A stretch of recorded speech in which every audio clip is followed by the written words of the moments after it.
Can you tell that I have like one-sided trauma with this challenge? That's it. That's the end. She's done. Hello, journal angels. Welcome to Bookmas Day 5. That's so much fun to say. Oh my gosh. Today we are doing a spread that I don't know why I'm flipping through the journal like this, as if you guys haven't seen these spreads, you know. This is what we did last time.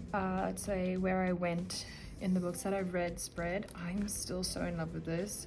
It's very busy and I feel like if you just turn to this page, you didn't know what it was, it would be very hard to understand or try and come up with what you think it could be. But I'm super excited about this one. I can't wait to start reading next year so that I can start filling this in, which I mean, it's pretty much goes for all the other spreads in this journal. Today, information overload, I know. Today we are working on my A to Z challenge, which I'm actually calling my love letter spread. I have done this before in my 2024 journal and I didn't like the layout. I didn't like how I went about it because it was one page. It said, you know, A to Z challenge, and then it was listed A, B, C, all the way down to Z. If you're not sure what the spread is, you take the books that you're reading and you see which title of each book fits in with the alphabet. So if a book starts with A, it goes down under A. It starts with C, you put it down under C. These are to do. I don't think I've ever hit a challenge for these. Maybe for Y, but I don't think I've ever done X or Z. Maybe I've done W. I think I've done W. So it is a lot of fun to like go through and after you've read a book to see where it fits in, but I didn't like the way I had it set up previously. I found it very boring and frustrating because, you know, I wasn't finding books with those letters. I think those are the only two that I got stuck with in 2024. So I left it out of my 2025 journal. I've brought it back for this one because I thought, you know, I'm doing so many other challenges, why not just throw this one in? It could be a lot of fun if I do it properly this time. So I found this picture on Pinterest and I loved it. I knew I wanted to use it in here somehow. I just wasn't sure where, you know, it didn't really fit in with anything. I had this saved in my Pinterest board. I knew I wanted to use it. I wasn't sure what for. And then I was catching up on some YouTube videos and Manda Maid had just done one of her monthly wrap-ups.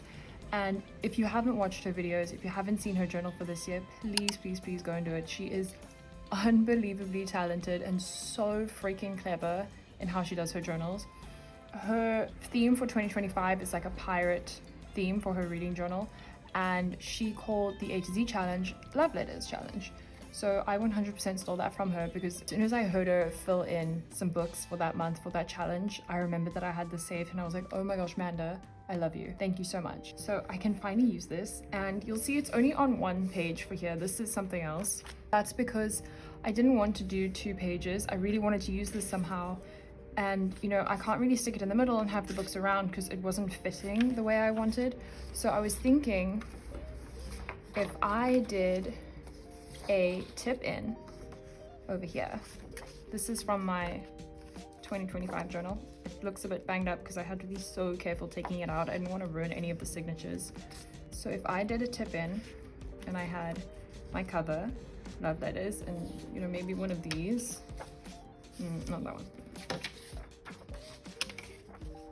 Yeah, so if I did that as a cover and then you flip it over and then it's A to L on this side, M to Z on this side, then you know, it's not as invasive of having all the covers on the page. I don't have to worry about it if I'm not filling it in as much as I'd like. It's just tucked away nicely, out of sight, out of mind. Can you tell that I have like some one-sided trauma with this challenge? I don't know, I just thought it was a cute way to do it. It's something different. I don't have a tip in yet for any of my other spreads, so I thought that could be cool. I just need to figure out how I'm going to use, so these 2 pages will go here, maybe like that. How I'm going to get like what I've drawn out for the covers onto here. I might just draw them on afterwards, like just measure where I need to put them and then put them on.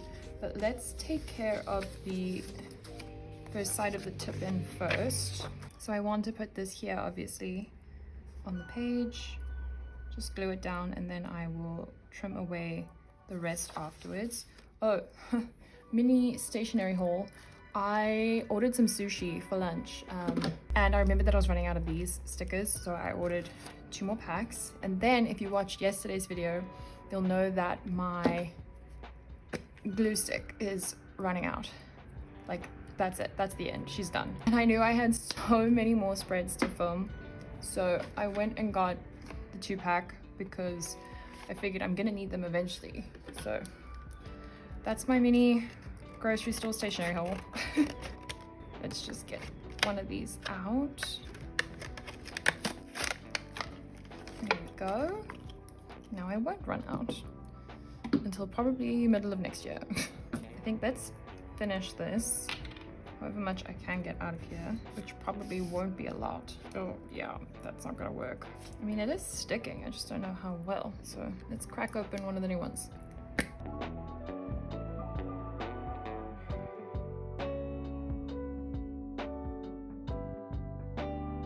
Then I want it to be over here to line up nicely there, and then flip open here. But I think, let me stick down everything I need to first, and then I'll worry about attaching it here, just because it could get difficult working with nothing underneath that side.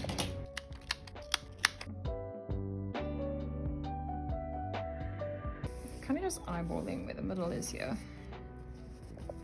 I actually think I should stick this down first, just because of how I'm gonna do it. I want this page here, and obviously this one here, but I don't want to see how I've attached it, so I think this paper will cover it up.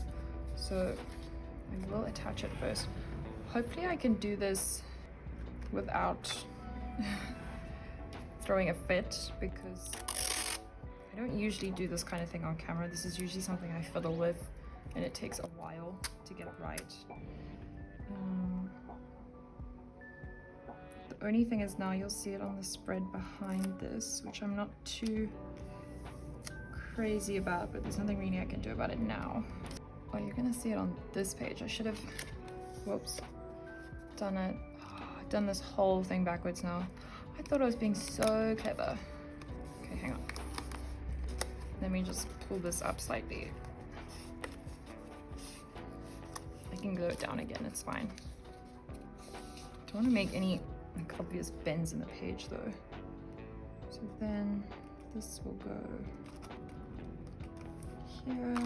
This must be so painful to watch. Yeah, cutting you would help. Okay. So then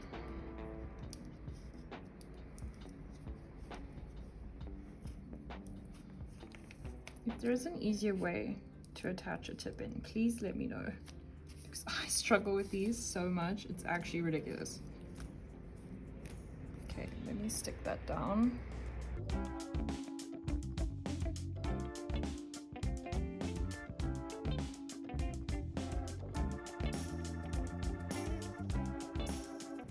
Okay, hopefully that did not look as painful as it was to actually do.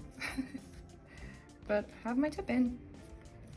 And this side is actually not as noticeable as I thought it would be here, which is fine, because it sucks to write over that stuff. And then we'll put this here, and this one over here, or maybe switch them, and you won't even see the tape when I'm done. Now I want to see how I'm gonna measure this out on the page. I might put them down on the page first. So I think the easiest way to do it would just be to mark off, where it's just gonna be marking off where I want the covers, and then to just measure how far apart they are.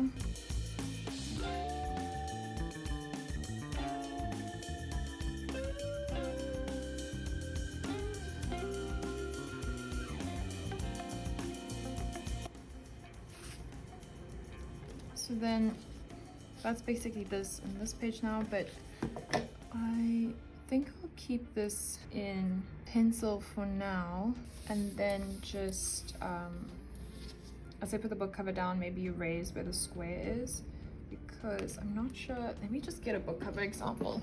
I have a few of these little containers where I just have my extra book covers or book covers printed out from books that I want to read. So let me just see. Oh, this was a bigger one actually. Hang on. Yeah, that fits like perfectly in there.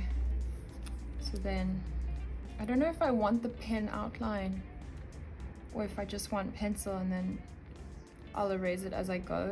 I think that will be better. So then let me just copy this over onto this page. Okay, I finished off the squares and raised the markings that I made along the side. Managed to ruin my paper at the same time, but that's fine. M, N, O, P, Q, R, S, U, V, W, X, Y, Z.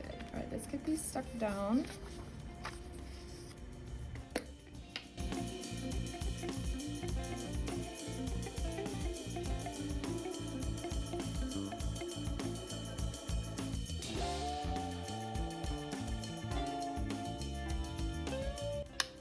And that's pretty much it for the spread, I guess. Like I said, I don't want to have the pen lines around the book covers. So, I mean, let's just go with some books that I have here. So, If Not For My Baby would be an I. Diabound would be D. First Time Caller. The Front Runner. See, I'm not sure what to do with T's. Like, this could be a T for the front runner, but then so many books start with the, so then I'm not sure, should I take it as the or an F? I think I might put a pin in that for now. Heart for Slayer. Love on the Brain. Okay, I need some, or I'm not going to get any for the side because this case is all my covers that have A to M. You can see kind of like the gist, I guess, how this would turn out. And then when I do stick a cover down, I'll just get rid of the pencil outline before I stick it down. I think it works. I'm happy with this. It's not exactly how I envisioned the spread to look, but sometimes that happens. Sometimes, you know, the vision doesn't get executed 100%, but this still makes me excited to use the spread. I'm still looking forward to doing this challenge this year and hopefully redeem myself and redeem the challenge in my eyes. But that is for this video. So thank you so much for watching. Thank you for being here. Go check out Manda Made. I've linked her channel down below, and I will see you in the next one.